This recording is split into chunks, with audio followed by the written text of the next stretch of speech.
ശബരിമലയിൽ വാവർ എന്ന ഒരു ചങ്ങായി 18ാം പടിക്ക് താഴെ ഇരിപ്പുണ്ട്. അയാൾ നാളെ ശബരിമലയെ വഖഫായി പ്രഖ്യാപിച്ചാൽ അയ്യപ്പനും കൂടി ഇറങ്ങേണ്ടി വരില്ലേ? വേളാങ്കണ്ണി മാതാവിന്റെ ദേവാലയം വഖഫായി പ്രഖ്യാപിച്ചാൽ ക്രിസ്ത്യാനികൾക്ക് വേളാങ്കണ്ണി ദർശനമല്ലേ നിഷേധിക്കപ്പെടുക? കേരളത്തിലെ BJP വൈസ് പ്രസിഡന്റിന്റെ വാക്കുകളാണിത്. തീർന്നില്ല, MP-യുടെ വാക്കുകൾ കൂടി ഒന്ന് കേട്ടു നോക്കണം. മുനമ്പത്തേത് 4 അക്ഷരത്തിൽ ഒതുങ്ങുന്ന കിരാതമാണ്. ആ ബോർഡിന്റെ പേര് താൻ പറയില്ല. ഭാരതത്തിൽ ആ കിരാതത്തെ ഒതുക്കിയിരിക്കും, വഖഫ് ബിൽ നടപ്പാക്കിയിരിക്കും. മറ്റാരുമല്ല, നമ്മുടെ സ്വന്തം സുരേഷ് ഗോപി സാറിന്റെ വാക്കുകളാണ്. എന്തു പറയാനാണല്ലേ?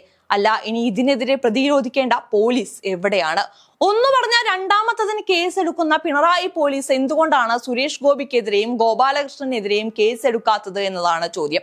ഈ ചോദ്യം ചോദിക്കുന്നത് ഞാൻ മാത്രമല്ല, CPIയുടെ മുഖപത്രമായ ജനയുഗം കൂടിയാണ്. കേന്ദ്രമന്ത്രി സുരേഷ് ഗോപിയുടെയും BJP നേതാവ് B ഗോപാലകൃഷ്ണന്റെയും വർഗീയ പരാമർശങ്ങൾക്കെതിരെ കേസെടുക്കാത്ത പിണറായി സർക്കാരിനെ വിമർശിച്ചുകൊണ്ടാണ് CPI മുഖപത്രം ജനയുഗം എത്തിയിരിക്കുന്നത്. മതസ്പർദ്ധയുണ്ടാക്കുന്ന വായ്ത്താരികൾ മുഴക്കിയ ഈ 2 മഹാന്മാർക്കെതിരെ പോലീസ് ഒരു പെറ്റി കേസ് പോലും എടുത്തില്ലെന്നത് കൗതുകകരമാണ് എന്നാണ് ജനയുഗം പത്രത്തിൽ പ്രസിദ്ധീകരിച്ച കിരാതൻ ഗോപിയും വാവരുസ്വാമിയും എന്ന ലേഖനത്തിൽ ചൂണ്ടിക്കാണിക്കുന്നത്.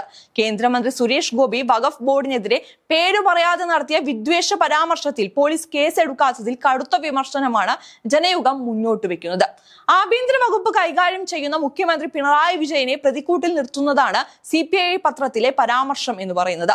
വഖഫ് ബോർഡിന്റെ പേര് പോലും പറയാതെ ബോർഡിന് കിരാതം എന്ന് വിളിപ്പേരിട്ട സുരേഷ് ഗോപി ചീറ്റിയ മുസ്ലിം വിദ്വേഷ വിഷം രാജ്യദ്രോഹ കുറ്റം ചുമത്താവുന്നതായിരുന്നു എന്നാണ് ജനയുഗം പറഞ്ഞു വെക്കുന്നത്.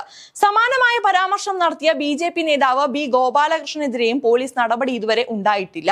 മതസ്പർദ്ധയുണ്ടാക്കുന്ന വായ്ത്താരികൾ മുഴക്കിയ ഈ 2 മഹാന്മാർക്കുമെതിരെ പോലീസ് ഒരു പെറ്റി കേസ് പോലും എടുക്കാത്തതിൽ കൗതുകകരമാണ്.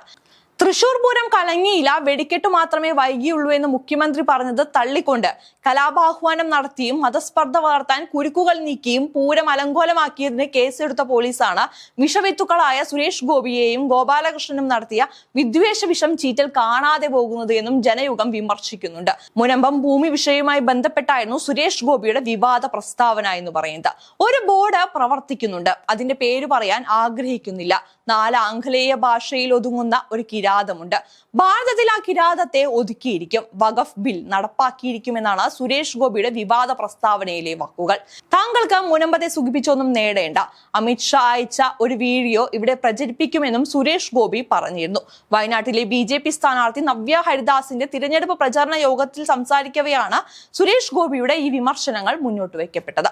അതേസമയം ശബരിമലയിൽ വാവർ എന്ന ഒരു ചങ്ങായി 18ാം പടിക്ക് താഴെ ഇരിപ്പുണ്ട് എന്നും അയാൾ നാളെ ശബരിമലയെ വഖഫായി പ്രഖ്യാപിച്ചാൽ അയ്യപ്പനും കുടിയിറങ്ങേണ്ടി വരില്ലേ എന്നുമാണ് B ഗോപാലകൃഷ്ണൻ ചോദിക്കുന്നത്. വേളാങ്കണ്ണി മാതാവിന്റെ ദേവാലയം വഖഫായി പ്രഖ്യാപിച്ചാൽ ക്രിസ്ത്യാനികൾക്ക് വേളാങ്കണ്ണി ദർശനമല്ലേ നിഷേധിക്കപ്പെടുക എന്നതാണ് B ഗോപാലകൃഷ്ണന്റെ മറ്റൊരു പരാമർശം. എന്തായാലും നേരത്തെ ADGP MR അജിത് കുമാറിന്റെ RSS നേതാക്കളുമായുള്ള കൂടിക്കാഴ്ചയുമായും പൂരം കലക്കിയതുമായും ബന്ധപ്പെട്ട ജനയുഗം ശക്തമായ വിമർശനങ്ങൾ മുഖ്യമന്ത്രിക്ക് നേരെ ഉന്നയിച്ചിരുന്നു. ആ ജനയുഗം തന്നെയാണ് ഇപ്പോൾ ഈ വിഷയത്തിലും പ്രതികരണവുമായി രംഗത്തെത്തിയിരിക്കുന്നത്.